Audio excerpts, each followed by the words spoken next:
কিশোরগঞ্জের কটিয়াদী উপজেলা পরিষদের পুকুর থেকে নিখোঁজের ২২ ঘণ্টা পর ওয়াহিদুল ইসলাম ইমন নামের এক স্কুল ছাত্রের মরদেহ উদ্ধার করা হয়েছে। সে জালালপুর ইউনিয়নের উত্তর চর জাকালিয়া গ্রামের নজরুল ইসলামের ছেলে। সে কটিয়াদী ১ নং সরকারি প্রাথমিক বিদ্যালয়ের ৪র্থ শ্রেণীর শিক্ষার্থী ছিল। স্বজনরা জানায়, সোমবার সকালে প্রাইভেট পড়ার জন্য কটিয়াদীতে যায় ইমন।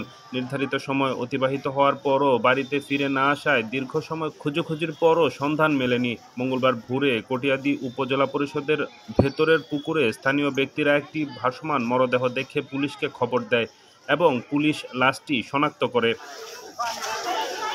কটিয়াদী মডেল থানার অফিসার ইনচার্জ মোহাম্মদ দাউদ ঘটনার সত্যতা নিশ্চিত করে জানান, সুরাতহাল শেষে ময়নাতদন্তের জন্য কিশোরগঞ্জ জেনারেল হাসপাতালে মরদেহটি পাঠানো হয়েছে।